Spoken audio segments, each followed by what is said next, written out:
Welcome back, everybody, to Watcher of All Things. My name is Kiki, and this is my podcast where I talk movies, TV shows, and all things entertainment. And today, it is episode 56. It is a special episode because it is another Watcher Watchback where we are going to be revisiting the Falcon and the Winter Soldier in preparation for Captain America: Brave New World coming out next week. Very excited for that. It doesn't look very good, but I'm interested in how much of a dumpster fire it's going to be, but we'll get to that next week. But first, boy oh boy, what a week. I hope you are all doing well. I feel like every 7 days between these episodes, I live 100 lifetimes. What a time to be a Canadian, I'll tell you that. But it is a snowy, cold day here in Ontario. Today in What Else I Watch segment, we have lots of stuff to cover, so it's going to be a good one. Before all of that, though, lots of news to get to, including some follow-ups from the controversy we talked about last week, some trailers, some casting news and project news. It's a very exciting time. And as always, spoilers beware. I guess if you haven't seen The Falcon and the Winter Soldier, even though it's been out for a few years and this is a Watcher Watchback, I'm still going to do a non-spoiler and then spoiler section. So if you do want to listen to the non-spoiler section because you want to watch it now before Captain America, that's totally great. I have it labeled down below in the chapters, timestamps below underneath the show notes, but there is no time to waste. Let's get into the news.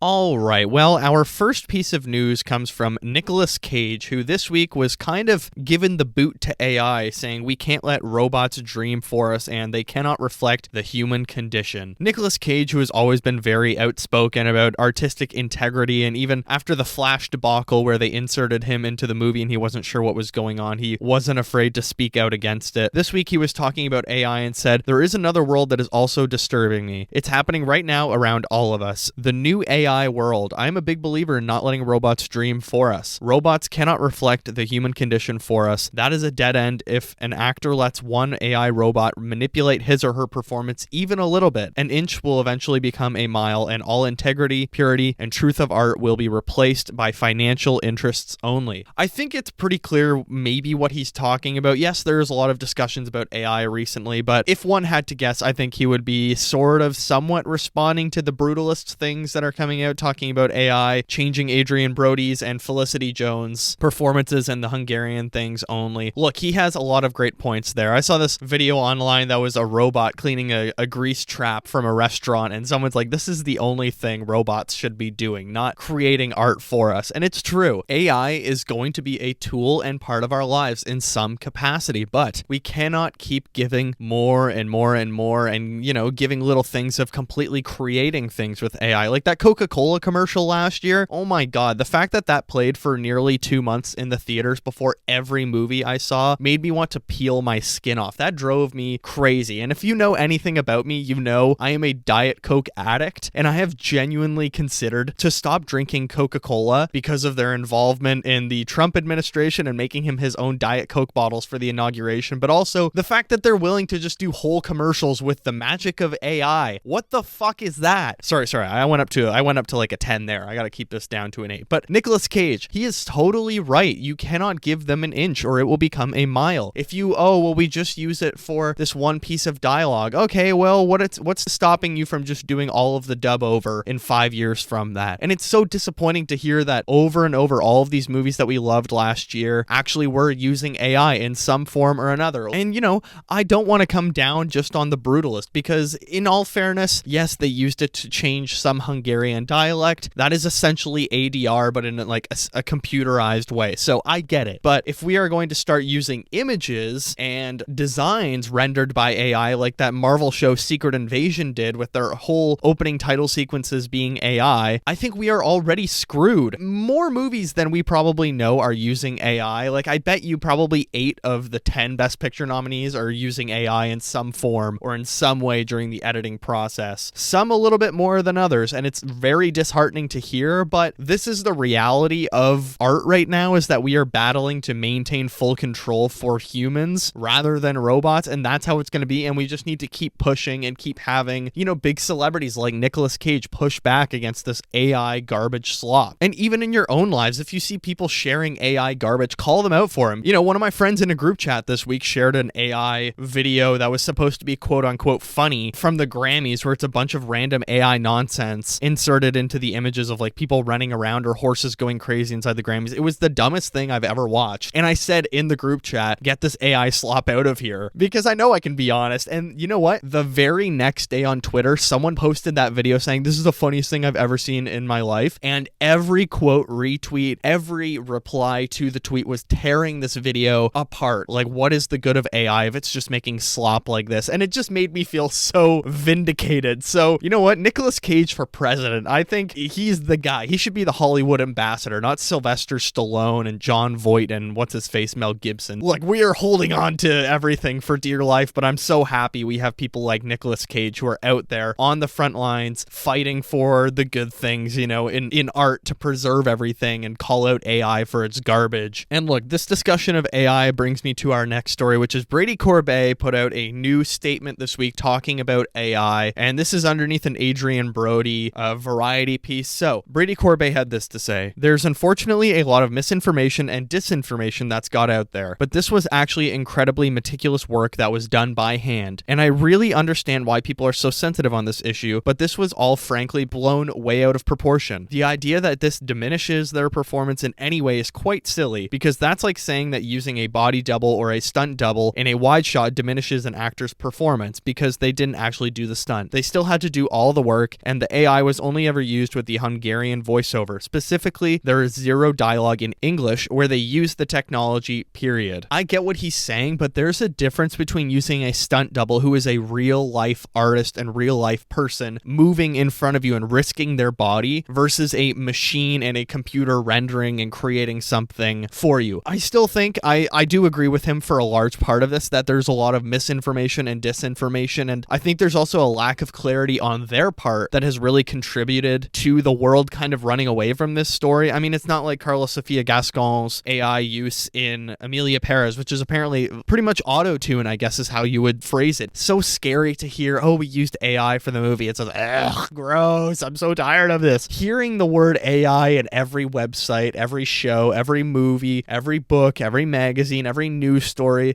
am I the only one that's just so disgusted and not, I don't know, disgusted, but like just tired of it? It's like, it's just in everything. You can't Google something without AI search presents, or you go on a website and it's like, use our new AI search tool. I can do it myself. Just let me use my brain for 2 seconds and it will be okay. I'm sorry, guys. We're coming in hot this week, okay? I promise it's actually going to be a fun discussion about the Falcon and Winter Soldier. I had very positive things to say about it. We just got to get this crappy stuff out of the way because it's, you know, it's the reality of the industry right now. This is a huge threat. This is a huge evolution that it's going through right now. With CGI, I'm sure there were similar discussions of, oh, well, you're letting a computer do the work for you. And it's like, yes, but there's an artist putting that work into the computer and doing it by hand. And if that's the same with the Hungarian dialect stuff in The Brutalist, if there was actually a human manipulating the AI machine and using it to help them and feeding their own Hungarian dialect into the computer so it will correct Adrian Brody and Felicity Jones in a positive way, I get that. Fair play, that's good enough, and that is close enough to the human recreation, and I think it's unfair also just to dog on The Brutalist and Brady Corbet as well, you know? But look, this is the discussion that also needs to happen. Like, this is something that artists need to talk about, and after the strikes, I feel like everyone, maybe naively, including myself, thought, oh, well, the strikes solved everything. We're not going to use AI, when in reality, movies were currently using AI in their post-production to, you know, render stars to look like each other, whether it was in Furiosa or track eyeballs in Dune Part 2 or whatever, used in Better Man, Amelia Perez, Alien Romulus. Like, AI is very clearly still being used after all of the strikes, so it's not going away unless there's some great Butlerian jihad uprising, but that's not going to happen. So at this point, it is a reality they have to face, and I do feel bad for Brady Corbet in some ways because he did create a very masterful film, and I love The Brutalist. I have not stopped thinking about it since I watched it 2 weeks ago. There's just so much heart to it and such a dark story. Quickly, I'll mention that the February YouTube video is going to be my Oscar hopes and predictions. So basically, I'm going to do what I would like to win and what I think will win in an Oscar video. I don't know how long it's going to be, but you can look forward to that coming out like around February 27th, 28th. Okay, let's move into our next story, a follow-up on the Amelia Perez controversy from last week. So Amelia Perez director Jacques Audiard has revealed that he has not spoken to Carla Sofia Gascon, and nor does he want to. So as we know, and The Hollywood Reporter is reminding us, offensive historic tweets posted by the transgender star of the Netflix film that picked up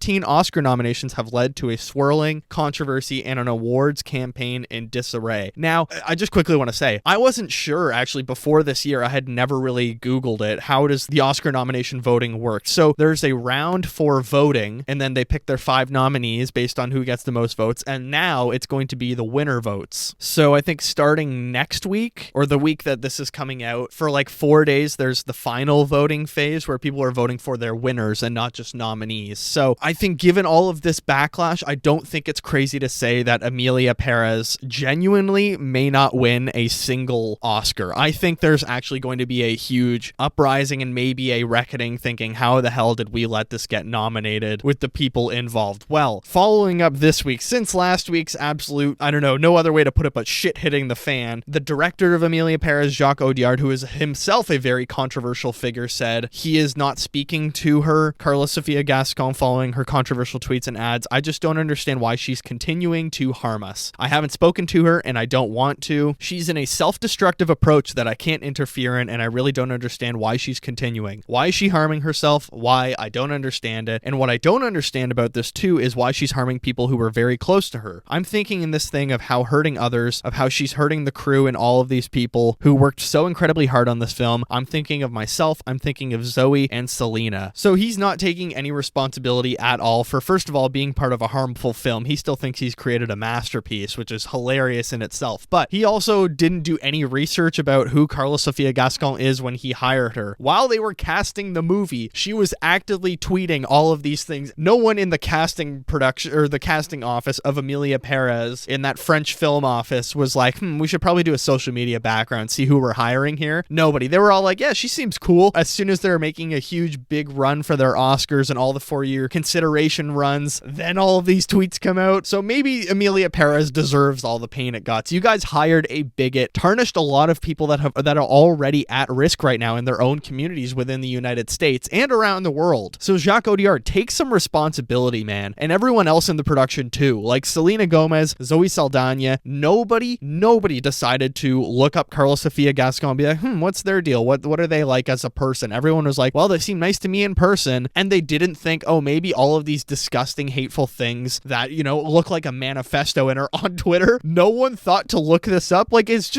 PR just on like a hiatus right now? Did they not come back from the strike? Any PR departments? I don't understand. It's one of the craziest things I have genuinely experienced in my several years of following Hollywood and the Oscar awards and like award seasons in general. I mean, anyway, Zoe Saldana also had a comment following up on all the controversy. She said she's still processing and she's allowing herself to still experience the joy of Oscar campaigning. So she said in an interview, I'm sad. Time and time again, that's the word, because that is the sentiment that has been living in my chest since everything happened. I'm also disappointed. I can't speak for other people's actions. All I can attest to is my experience, and never in a million years did I ever believe that we would be here. She also said, I do not support any negative rhetoric of racism and bigotry towards any group of people. That is what I want to stand for. I will always be a hopeful person. I was not raised to have any negative judgment towards people of any group in any community while being that person. I can still stand by a body of work that I can be proud of. Girl, your movie is awful and it is genuinely harmful towards the people it's about. Like,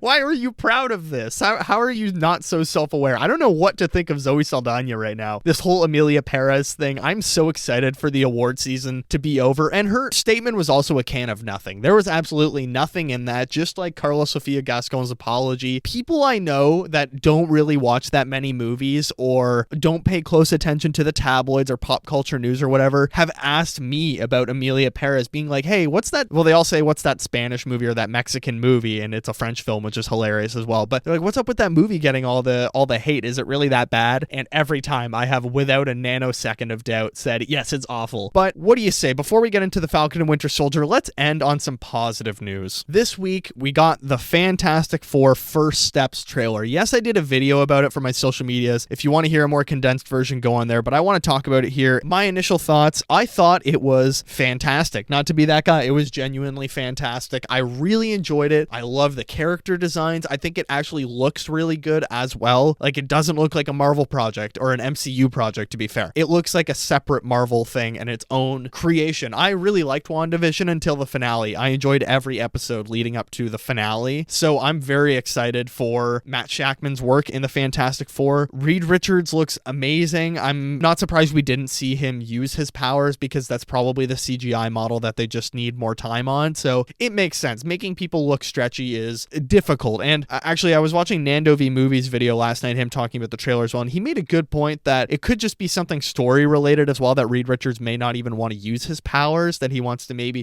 he's trying to act like life is normal and he hasn't publicly used his stretchy powers because he wants people to think that he's just super smart or something like that. I don't know. That's a cool idea. But also at the same time, Nando made a good point that they changed Miss Marvel's powers to not be the stretchy thing because the CGI was very hard to do. And maybe they wanted to save that for Reed Richards, so that if we're going to do the elasticity powers, let's save it for Reed Richards when it's going to look really good. But all the characters looked really great. Vanessa Kirby looks awesome as Sue. Joseph Quinn looks awesome as Johnny. I really liked the flame on thing and him flying through the city. Actually, the city just looked great as well. But Ben Grimm, the Thing, I was very surprised. Like, he looks awesome. The CGI looks so good. I don't get how anybody could have any complaints. This is a teaser trailer. The movie doesn't come out for another 6 months and he already looks awesome. And like I said in my video, actually, for social media, I really like that they just kept his normal voice, that it's just Eben Moss-Backrack kind of being himself, and he's still very human underneath that rock outer layer, you know? And I like that they're really focusing the heartbreaking element because the Thing is a very tragic figure, you know? It's funny that before he thought he was this good-looking guy, and now that's all been taken away from him, of course, like we've seen many times with him, but it all looks really good. I think Galactus is looking like he's going to be a lot of fun. The world looks like a lot of fun. The Baxter building looks like a lot of fun. I think Reed Richards is going to be a very devastating figure that's like down on himself, but I like the family approach they're taking. It's a fun, retro, futuristic 60s with Herbie and the Fantastic Car, which looked so much fun. It's just, all I can say is it looks like a lot of fun. Fantastic Four, I was very surprised by. It looks like a real direction change for Marvel. It looks very individual. It looks very separate from everything else, and I'm super excited for it. So why not continue our Marvel discussion? Let's get into the Falcon and the Winter Soldier. As I said before, timestamps below. If you want to avoid spoilers, be my guest, but let's do it. Let's do another Watcher Watchback, the Falcon and the Winter Soldier.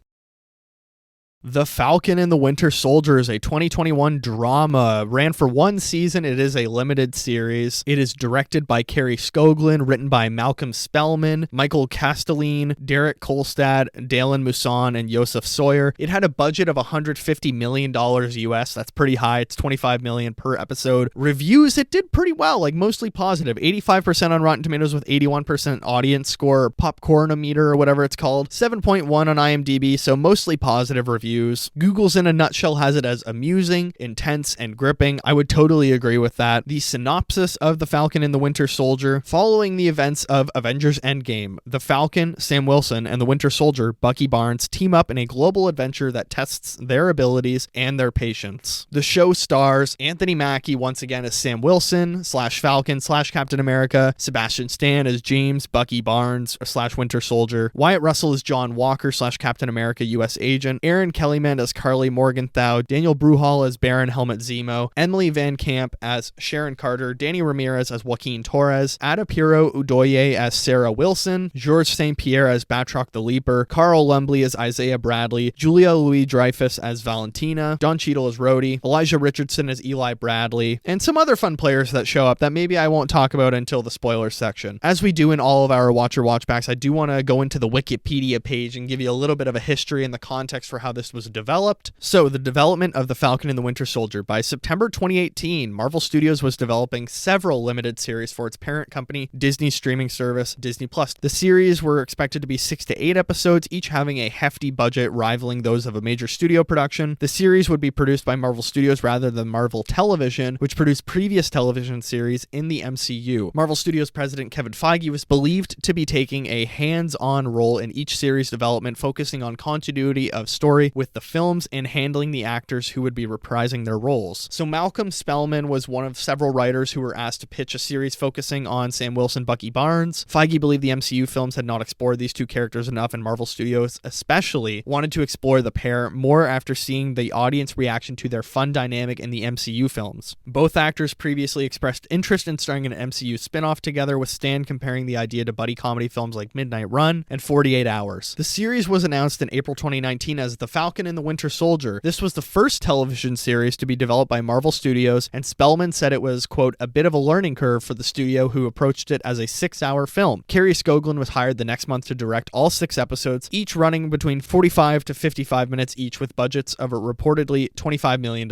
So this was a really interesting time for Marvel Studios and the MCU in the wake of Endgame, and the fact they were going to branch the MCU into television shows. I mean, look, before they had the Netflix shows, but those were only loosely connected and there was no crossover really between the two, and if there was, it was really only small characters. Like Daredevil wasn't showing up in the Avengers like he will in the future. But let's talk the Falcon and the Winter Soldier. Initial thoughts after rewatching. I was there on day one watching this week to week, but the Falcon and the Winter Soldier, lots of flashes of great in here, but this is overstuffed. The proportions are all wrong in this show, but it's still a lot of fun. Like, I have a lot of positive things I want to talk about, but I want to start with the performances. As always, Anthony Mackie as Sam Wilson, the Falcon, Captain America. He's amazing in every Marvel thing he does. His energy and his charisma are so infectious. Like, he does the drama stuff so well. Don't forget, he was in 8 Mile, he was in The Hurt Locker, but my God, he is so funny. He brings such a normality to these movies and shows as well about,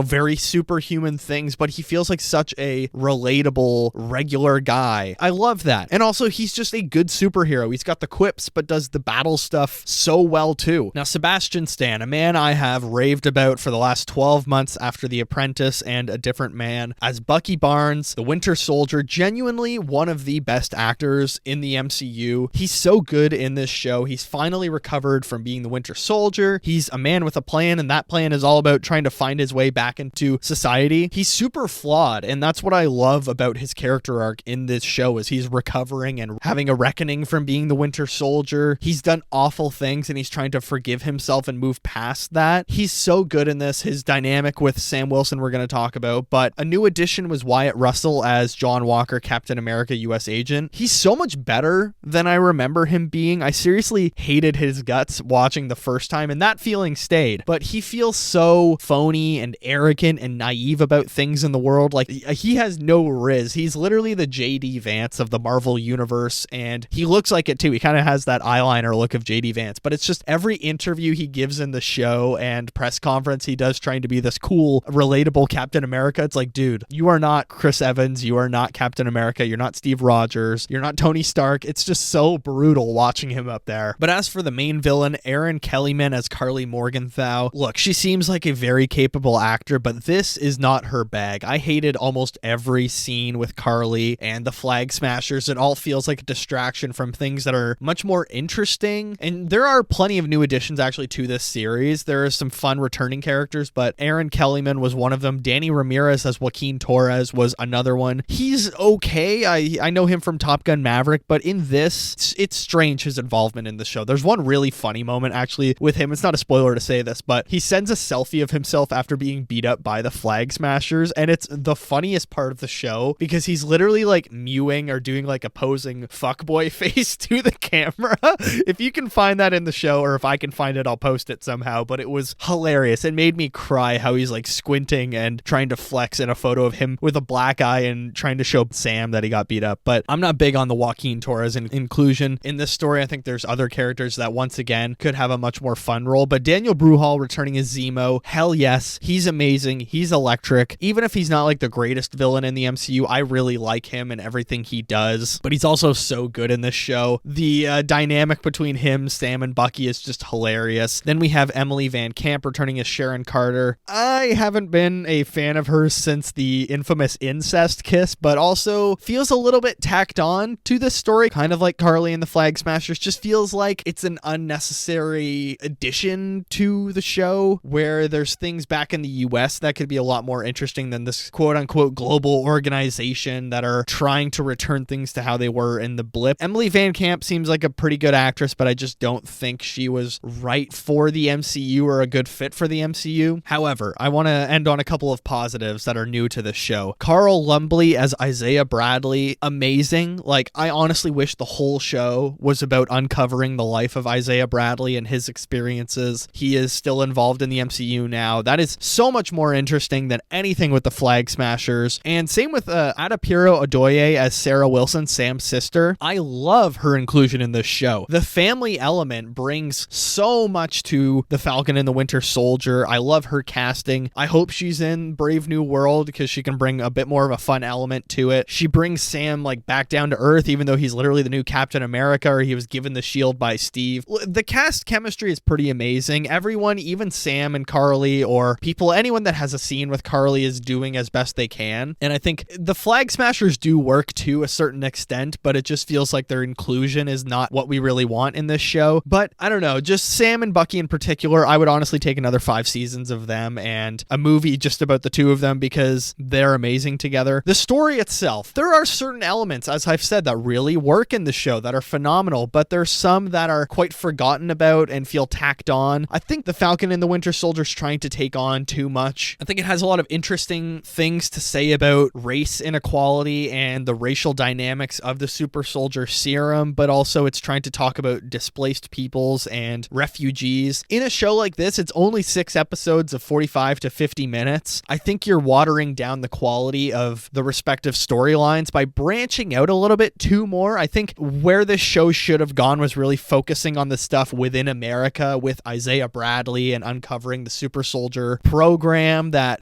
Steve was a part of. I think that's much more interesting than the stuff with the Flag Smashers and Madripoor and the international stuff. You need to pick a lane or, cut stuff out. Both are interesting in their own ways, but I think together they just don't really work. The directing, it is nice that there is one director carrying out throughout the whole series. It adds a little bit more of like a one unified tone. Carrie Skoglund directed this, and I think it's mostly okay directing in the show. It certainly feels like one creative voice, one tone, and one style throughout, which I appreciate. It doesn't feel like, and I get this sometimes from Star Wars shows actually, when they bring in directors to do separate episodes, sometimes it can feel a little bit more of a week-to-week mixed bag, whereas this very much feels like a 6-hour movie that's broken up episode by episode. So I appreciate that they got one director to carry out the entire show, even if it's a little overstuffed. CGI-wise, I think it is interesting to talk about, like $150 million show, $25 million per episode pretty much, with a lot of CGI in some parts. It's a mixed bag at times. A lot of explosions in the show don't really work. There's times where,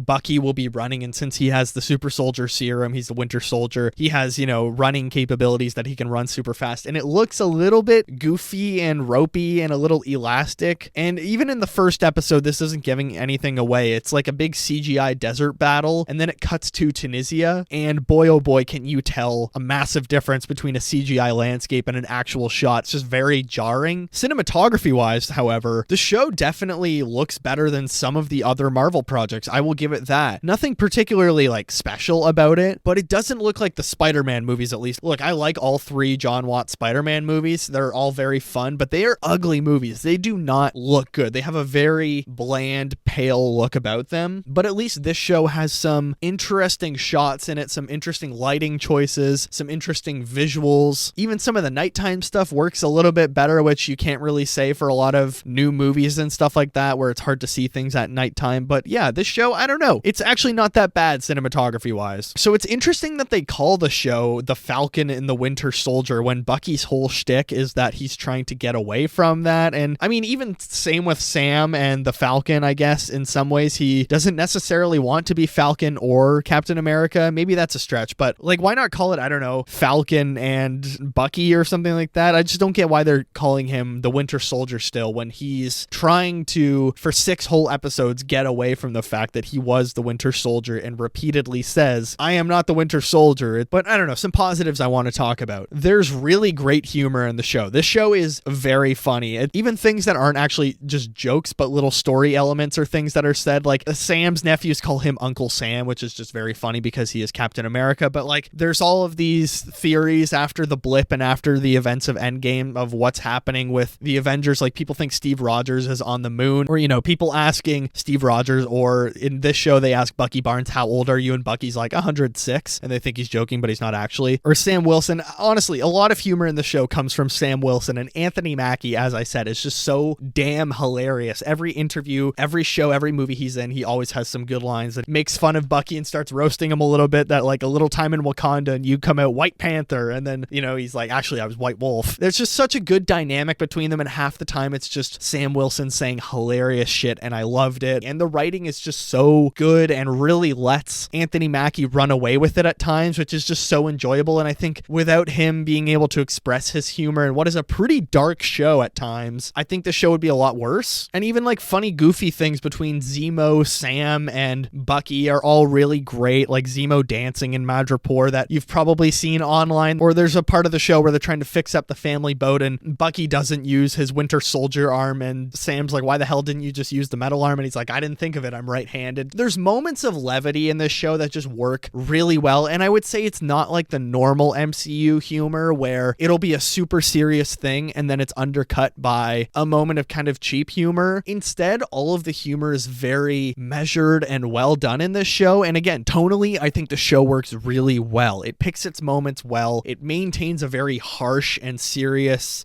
dark, looming terrorist vibe to it, as well as like two guys trying to reckon with a new life after Steve Rogers, which I really liked. And like I said before, the Sam's family stuff works really well. I like that it's not a massive world-ending show and has a bit more of a personal element to it. It's almost like an origin story for Falcon in some ways. But I also really like that the show is willing to talk about race, and the theme of race throughout the show works really well. Like one quote is Isaiah Bradley saying they'll never let a black man be Captain America, and even if they did, no self-respecting black man would be, given all the history of America, but also the involvement of racial inequalities in the Super Soldier program as well, and the treatment of Isaiah Bradley. All of that works really well, and I don't want to get too specific or explain things too much because it is non-spoilers still, but and even like Bucky mentioning what it means for a black man to be given the shield, like that is a big deal. That's like the first black president, or this is the first black Captain America. Like it is a big deal. You know, just like watching Captain America, the first Avenger, how it kind of does ignore all the racial things and anti-Semitic things of World War II and kind of just talks about Hydra and ignores everything in the whole movie. It's kind of refreshing to watch the Falcon and the Winter Soldier go down a different path and really acknowledge all the Isaiah Bradley stuff, which I think by itself could have worked a lot better than the Carly Morgenthau and the Flag Smasher storyline. I wish the show was just Sam and Bucky studying Isaiah Bradley's experiences and the deeper secrets. And also the blip. Like this was a very fascinating time for the MCU. We never really explored after Endgame, or not fully enough. I don't know, it's mentioned briefly in Spider-Man, but I feel like the blip doesn't really get a full in-depth time of a whole show being just about the blip, when in reality it's such a fascinating time in the MCU of being gone 5 years, half of the universe being gone 5 years, and then coming back all of a sudden. I feel like the blip is constantly mentioned and you get excited about it and then it's kind of brushed over. But this era of the MCU was really interesting in general. There's no overall bad guy, there's no bigger story. On the wind down from Endgame, I think this honestly would have been a great opportunity to take 2 or 3 years away from the MCU and then come back with more of a plan. I mean, how many things since Endgame have I really liked? I don't know. It's not that many. I have an MCU release order in front of me, and since Avengers Endgame, Spider-Man Far From Home, that was okay. WandaVision was okay. The Falcon and the Winter Soldier, mostly positive. Loki was really great. Black Widow, not good. What If was okay. Shang-Chi, haven't gone back to it. Eternals, didn't like. Hawkeye, haven't gone back. No Way Home, haven't gone back. Moon Knight, haven't gone back. Multiverse of Madness, haven't gone back. Miss Marvel, haven't gone back. Thor Love and Thunder, haven't gone back. She-Hulk, haven't gone back. Werewolf by Night, completely forgot about. Wakanda Forever, completely forgot about. Guardians, the holiday special, and Guardians 3 are the only things I've really thought about again. Ant-Man and the Wasp, Quantumania, awful. Secret Invasion, awful. Loki Season 2, pretty okay. The Marvels, not good. What If Season 2, meh. Echo, meh. Deadpool and Wolverine, meh. It was okay. It was fun. Agatha All Along, not that entertaining. And What If Season 3, like, it's just been constantly forgettable things from Marvel because it all feels so random. And it is fun to have an overall shared universe up to Endgame where it did help to watch all of the things so you could enjoy Endgame in a more detailed way. But I just feel like they've maybe gone a little bit too far in the other direction. It is fun to have things that are loosely connected and you can, you know, miss a TV show and still enjoy a movie. But I feel like the quality has just been too hit or miss from Marvel since Endgame. And I don't know, Falcon and the Winter Soldier is really one of the bright spots for me. Apart from having villains with the Flag Smashers and Carly that, I don't know, they all became successful during the blip and then they're displaced when half the universe comes back. It's an interesting idea, but I think it's not fleshed out enough. And having said that, there's a lot I like about the show still. Like, the shield just gives us so much conflict itself as this great symbol that everyone wants until they have it. Then it's too much pressure and makes them do stupid things or get scared. And there's so much weight and legacy to it. Should anyone have it after Steve Rogers? Everyone is aware of how Steve was really one in a million. There is no one else like him. And that brings me to John Walker, which I enjoyed the inclusion of John Walker a lot more the second time watching this. This like all-American athlete veteran dude that's a freak without the serum. But that's not what Captain America is. Just because you have the shield doesn't mean you're Captain America, as Bucky tells him. Like, Steve Rogers was this special guy that only really can be continued by Sam Wilson or Bucky, because I think they got who Steve was and what made him special being Captain America and why he was picked to get the serum and join the program. And versus John Walker doesn't get it. And I really like the character development of John Walker in the show. And I wished, again, you cut out the Flag Smashers and the Power Broker and Madripoor and you focus on the Super Soldier Serum in America and the Isaiah Bradley storyline and the John Walker storyline. And I think this show is a lot stronger and a lot more focused. Like, because the discussion of the serum is also very interesting. For Walker and Sam, who are both normal guys, so they're constantly being asked, would you take it? What's interesting is someone in the show says, like, the serum doesn't give you new powers and traits. It just enhances what you currently have in your own life. So Steve was already an endlessly optimistic and stubborn guy who believed in good, and the serum kind of doubled that. I don't know, there's still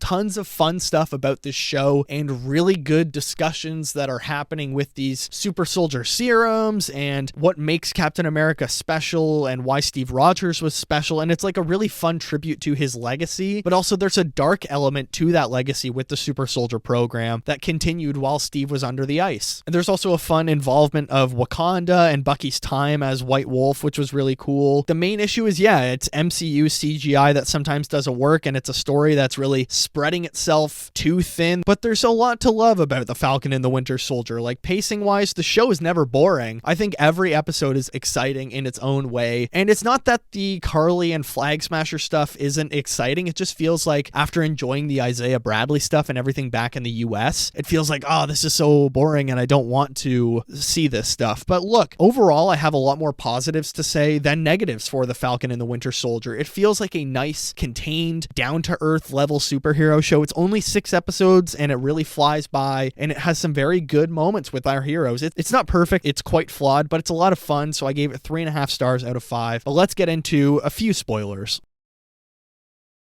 All right, well, first spoiler for Falcon and the Winter Soldier. The French guy is back, the villain from the start of the Winter Soldier, Georges St. Pierre. He's back in the first episode where it looks like Sam defeats him, but he doesn't. He's also back in the last episode of the series and helps Carly and the Flag Smashers. I thought that was kind of a fun inclusion to have some continuity with the movies themselves and like Steve's legacy. And I do like that it hints back to stuff in the MCU over and over again. Like, it's very connected to everything in the MCU and does it in very measured ways. Like Sokovia, I actually really loved Zemo being like, the world never mourned for Sokovia. Nobody in the Avengers ever went back to Sokovia after the events of Avengers Age of Ultron. It's very fun to see someone from a region where the world was devastated by the events of the Avengers and be like, you guys didn't care after, you didn't do anything. And that's what he was all about in Avengers, or in Captain America Civil War. Zemo was all about using the Winter Soldier to avenge Sokovia and stuff like that. And it's cool. He wanted to tear apart the Avengers as a form of revenge. So I think the Zemo stuff works really well in here as well. Like, I think the writers of the show did a very good job of picking certain elements to kind of expand on from the Captain America movies, and exactly like Kevin Feige wanted, give the underexplored characters a bit more time in the sun to enjoy themselves, you know? And Zemo is an interesting character that, you know, Civil War is an entertaining movie, but I don't think it fully explores some elements, and it was fun to see Zemo a little more fleshed out in this and kind of be a good guy at times. However, it does expand on some things that I really didn't care about, like Sharon Carter and the whole Power Broker thing and Madripoor. I don't think any of that works, and I don't really see why she needed to be this middleman power broker handing out the serum and working with Carly and everyone. I don't really care about that. And again, that's just part of this show's main problem of putting in too many people and not knowing its limits and its strengths of, oh, I think what's really working here is maybe just focusing on the Carly stuff and almost this refugee metaphor or focusing on the racial inequalities and the super soldier program within America. Like, this show is just trying to chew more than it can, you know? However, good for Sharon killing Carly and the Flag Smashers. She sucked. She screwed her over, and Carly was a danger to society. So I was like, all right, well, at least someone killed her. John Walker, we can talk about his arc a little bit more now that we're in spoilers. I think his arc is 10 times better upon rewatch. Like, there's so much good stuff with him. There's a really cool post-credit scene, episode 5 of him after he's been stripped of the Captain America title. He makes his own homemade shield that's like made from a garbage can or whatever, and he just has a lot of hatred in him after he takes the super soldier serum. And one of the most striking moments of the show is him killing Lamar's, not murderer, another guy that was in the Flag Smashers, but that works really well, and I loved all of that. But also him meeting Val and becoming the US agent, I think that's actually a post-credit scene or like a little teaser thing at the end of the show that worked really well for me. There's been a lot of MCU stuff since Endgame that's trying to set up future characters, hasn't worked. Like, I don't know, the Charlize Theron thing in Doctor Strange, or Harry Styles showing up in Eternals, or whatever. There's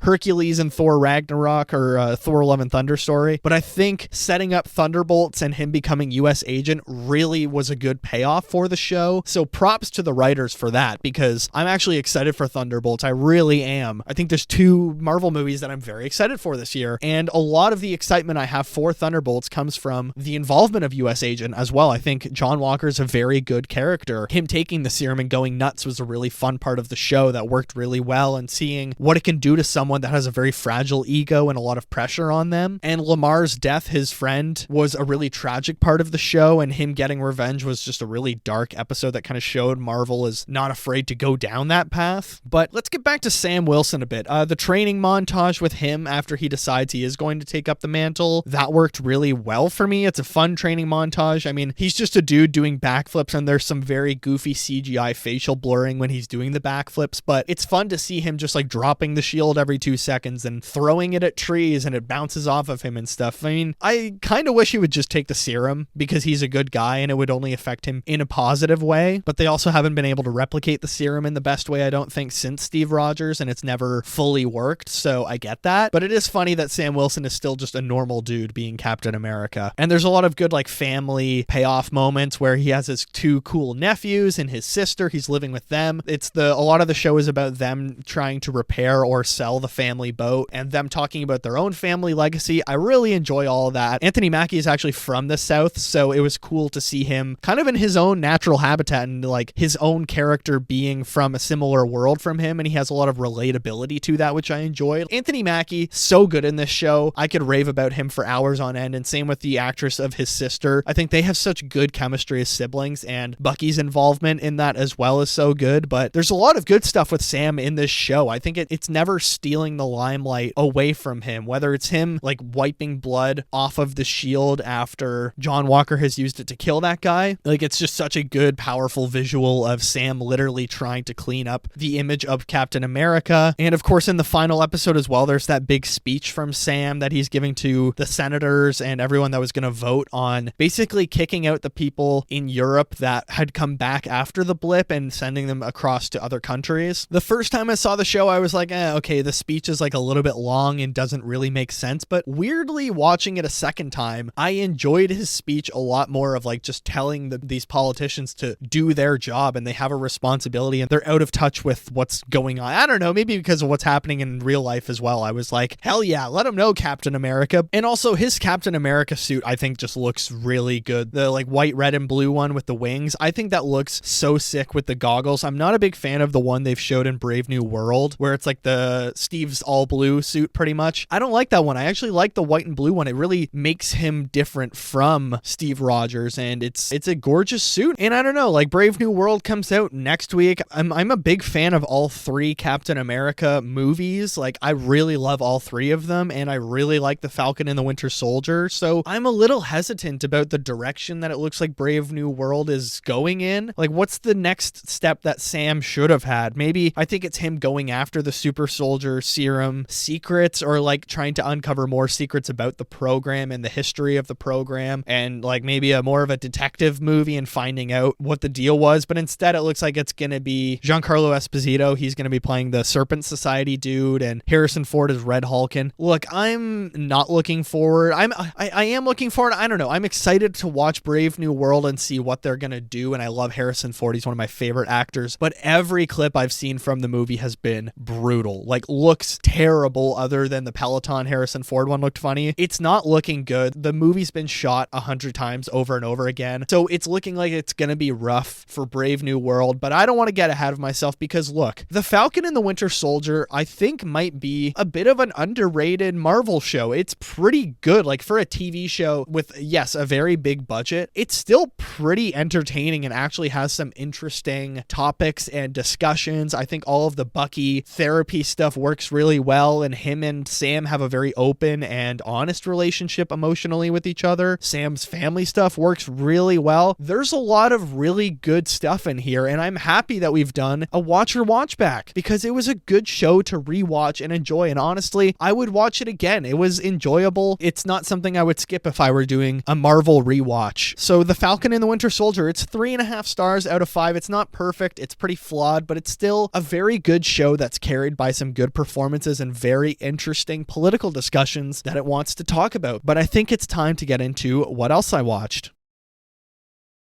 All right, what else I watched? Well, it was a good week with 4 movies, some good TV shows, a fun book I read just this morning, and a new video game I'm playing. So let's start with the video game. Well, on the PlayStation 5, I went back to my childhood with Sly Cooper and the Thieves Raccoonus. I had the sequel to this game on the PlayStation 2, I believe, or PlayStation 3, I think PlayStation 2, and I think I've briefly played the first one in some capacity. Well, it was $13 on the PlayStation Store, so I got it, and let me say, it was so much fun playing the remastered version, and I forgot how much fun it is just playing single player games. Everything I play is online, so it's nice to just kind of sit in a story mode of, you know, doing tasks over and over again by yourself, and like old games used to actually be really hard. Playing the game and you die and you have to like go back to the start of a whole mission, and I was like, oh, I made so much progress jumping and getting all these coins and getting these bottled secrets. But Sly Cooper is such a fun series, and it looks good on the PlayStation 5 as well. It runs well. Like, there's no issues with the transfer of an old game to a new game. It's updated super well. I'm definitely going to play through a lot of it this weekend, although I have some stuff I am going to be watching. Now let's get into books. This morning, in fact, I read Superman Batman Night and Day. Very different from the rest of the books in the series. So instead of like one long story, it's actually a collection of different psychological or like dream sequence stories involving Superman and Batman, until the last issue is actually about Bride of Frankenstein and Frankenstein's monster. I've never seen them in a comic book, but it was cool to see them after just watching Creature Commandos. And then Solomon Grundy and Bizarro showing up. So it was a very different book with like different art styles every issue, and it was a lot of fun to read more of a anthology, I guess, or like a collection of stories with no overarching story. Compared to the rest of like the first 3 Superman Batman stories we've read, those are all kind of a continuing story, versus this one was much more of a collection, which is really cool. I wasn't expecting anything in particular, but it was fun that after the first 2 issues, the main story was over, and I was like, oh, that's it? What's the rest of this book about? And then it's all of these different stories involving Jason Todd and Supergirl or whatever, Man-Bat, and it was really cool. I would totally recommend Superman Night and Day. But let's move on to TV shows. All right, well, just quickly, my girlfriend and I finally finished Survivor Cook Islands with Yule as the winner. The final few episodes, we see Sundra losing in fire making, a ridiculous fire making challenge that they literally had to go down to matches. Brenda and Sundra both could not get their fire started, and Sundra even runs out of matches. It was pretty pathetic to watch, but Yule is a really good winner by the time you get to the finale. Like, it was a close vote between him and Ozzy. It was one vote that separated them, and it was kind of scary, but I knew Yule was winning, obviously. But I remember kind of watching that for the first time as a kid, watching Survivor Cook Islands, and I would have been very young, like maybe 5 or 6. And I was a big fan of Ozzy as a child, but now as a grown-up, I'm like, oh, Yule rocks. He's so calm, composed, and just cool and nice to everyone. If I were on the island, I probably would have voted for Yule. Then we started season 1, episode 1 of Survivor. Oh, sorry, my dog has just joined me and has sat on my feet. So season 1, episode 1 of Survivor. My God, it is so weird watching the first season. It's a lot of fun because everything is so informal and it feels like a one and done competition. Like, there was no formula, no traditions, no routine on the show. It's just, all right, guys, we're going to do a challenge now. Or like, all right, the tribe has spoken. Jeff's catchphrases are all so raw and not done over and over again, so he doesn't have a set way of saying anything. And it's so weird to watch, but it's actually a lot of fun, and it feels like a novel idea and original. I totally get why the world would have gone crazy for Survivor when it came out, because it's so much fun to watch these 16 strangers just on a beach together, and they're arguing, they're fighting, and it's such a melting pot of Americans, which is fascinating. So I love it. I think Sonia went home. I can't remember what her name was. Sonia went home. Then Severance, episode 3 of season 2. What a wild ride that was. Helly and Mark visit the goat room again with this apocalyptic group of people that was super creepy, and the show for the first time actually addresses race, and Mr. Milchuk, being a black man working in Lumen, where they have a history that they've been around since the Civil War and slavery. So it's fascinating how the show is continuing to grow. They're doing a lot of things that, like I said in my review, you wouldn't really expect for a show to do until season 4, but it's just diving right in and keeping our attention, and it's a lot of fun. Severance is one of the best shows I've probably ever watched. Like, just the quality of every episode and the entertainment value is so much fun. Then I started Your Friendly Neighborhood Spider-Man, episodes 1 to 3. I think they're doing 3 episodes a week. Last week was 2 episodes to start on Wednesday. Now this Wednesday it was 3, 4, 5. So I don't really get what the release schedule is, but I have to say, apart from, ironically, I don't like Hudson Tames's Tom Holland Spider-Man impression. He's very squealy and oh, hey guys, and sounds a little Charlie Day clownish. It's a very fun show and is doing a lot of very fun Spider-Man things that we've never gotten live action or cartoons. The animation, even if it is a little bit weird at times, it doesn't bother me as much as I thought it would when I first started watching, but it's still a really funny show. I like all of the characters. Everybody's voice acting is mostly good, other than I think Peter Parker. I honestly think they should have cast someone younger who's actually a teenager. He's supposed to be in the 9th grade. He's a freshman, but he sounds like a 24 or 25-year-old, like someone my age trying to mimic a teenager and be super squealy. So I'm not a huge fan of that, but I've watched the first 3 episodes and I've liked them all. And I also watched an episode of Pop Culture Jeopardy this week while I was doing some job applications. Colin Jost remains undefeated. I love Pop Culture Jeopardy so much, but let's get into movies. Mission Impossible 3 from 2006. What a fun movie. I think the action has aged a little bit because it's so shaky J.J. Abrams style that it's a little bit hard to catch sometimes, but still, Philip Seymour Hoffman is an amazing villain in that movie, and it has great action set pieces. The Berlin escape is so much fun with Kerry Russell, and it's also just a very dark movie in general. I gave it 3.5 stars, but even if it's maybe the second worst Mission Impossible movie, it's still so much fun. Even the worst one last week that I talked about, Mission Impossible 2, the final 30 minutes of that movie is really fun, and all of this movie is very enjoyable. Mission Impossible 3. Then I saw a couple of new movies in the theaters. First up, Dogman, a children's cartoon that's kind of like the Captain Underpants animation or cartoons / books that I grew up with. I wasn't a reader of those, but a lot of people my age were. It was pretty fun. I saw it in a pretty dead theater with a dad and his son and then these 2 older guys, so it was pretty quiet in there, but I laughed. It's a funny movie. Pete Davidson is actually really good in it. It also had an animated short before it with the bad guys, Little Lies and Alibis. That was really cool, but Dogman as well was just funny. It was fast, at times a little bit overstimulated. It's very much for the new generation that are iPad kids and can kind of handle that energy, so at times I was a little bit overwhelmed, but it was still really fun. And if you're looking for a dumb kids movie to enjoy, or if you're a parent or an older sibling or uncle, nephew, whatever, and looking to take a kid to a movie, I would recommend Dogman. It's a very fun time at the movies. Dogman is a solid 3 stars. Then I finally saw another Best Picture nominee, Nickel Boys. I absolutely loved it. I'm gonna repeat a lot of what I said in my Letterboxd review because I just can't really put into words what this movie meant to me and how amazing it was. It deserves every bit of praise, every award nomination it's got, because it's actually such a mind-blowing, inventive point of view story, and telling a very neglected and often forgotten story that's such an important part of history. Humans spend all of this money going into space, inventing great machines and making strides to cure our diseases, but we still implement these awful re-education locations like the Nickel Academy in the US, or in Canada, the residential school system is something that we are still reckoning with as a country. country and as a society. And Ramel Ross, the director, is fantastic. There's some amazing performances in this movie. Ethan Heresy and Brandon Wilson, amazing as Elwood and Turner. And it's gotten a wide release now in theaters, and I couldn't encourage people more to go see Nickel Boys. I gave it 4.5 stars because I absolutely loved it. I know some people couldn't quite connect with the way it was telling the story of being a point of view movie from Elwood and Turner, and it's switching between their perspectives, but I actually really liked it. I think there was only like a 15-minute stretch in the movie where I felt like it was losing me and felt like it was kind of disconnecting from the real drama and important subject matter of the story. But for the most part, I totally get why it's getting all of the accolades and nominations, and I totally would rank it very high in my 2024 ranking if I was still making that list. And then just quickly to cap it all off, no pun intended, last night I watched Captain America: The First Avenger, and it's still a very good superhero movie to me. I think it has a lot of really fun nostalgic stuff about it that we've kind of lost along the way of superhero movies. Upon a rewatch after having completed a undergrad and master's degree in history, it's kind of fascinating. They don't really discuss any of the racist elements of World War II or the Holocaust at all, or the treatment of Jews in Europe, and that Steve Rogers just simply calls the Nazis bullies. It's like, no, Steve, they're a lot more than that, and Hitler is a bad dude, and they are,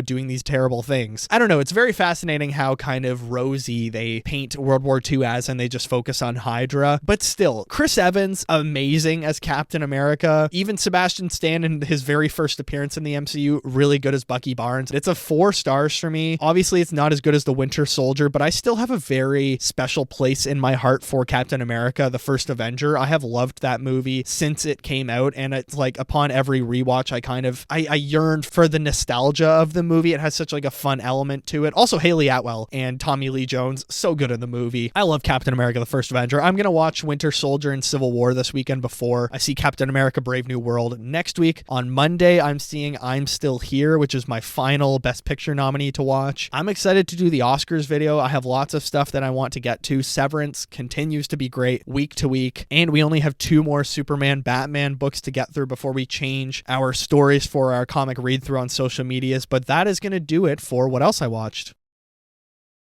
And I think that is going to do it for a very snowy, winter, cold episode of Watcher of All Things. Episode 56, another Watcher Watchback for The Falcon and the Winter Soldier. This has been fun. I feel like I had a lot more to say about The Falcon and the Winter Soldier, but that just goes to show how much happens in the show because there's just so much you can talk about. But thank you all so much for listening. As always, please rate and review the show 5 stars wherever you get your great podcasts, like Watcher of All Things, whether it be Spotify, Apple Podcasts, Amazon Music, Acast. We are an Acast produced show. If you're on the YouTube channel where we just hit 165 subscribers, very exciting. Please make sure you are liking, subscribing, commenting underneath. What did you think of Falcon and the Winter Soldier? Are you excited for any upcoming MCU projects? Also hit the notification bell so you know whenever new videos come out. If you want to get in touch with the show, you can email us watcherofallthings@gmail.com. We are also on social media. I'm on Instagram, Threads, and TikTok. The Instagram and Threads accounts are @Watcher of All Things, and the TikTok account is @watcher.of.all.things. Then my personal Letterboxd account is KikiJ70. That's KIKIJ70. Go check out my ongoing 2025 ranked list. Comment on one of my Letterboxd reviews that you found me through the show, and I will follow you back. Let's build a little community. Next week, Captain America: Brave New World. Let's see how this finally pans out after tons of reshoots and so much work done on this thing. It's finally coming out, and Marvel can't stop that. Thank you all so much for listening. Thank you all for the kind messages. Stay safe, stay warm, and I will see you in the next one.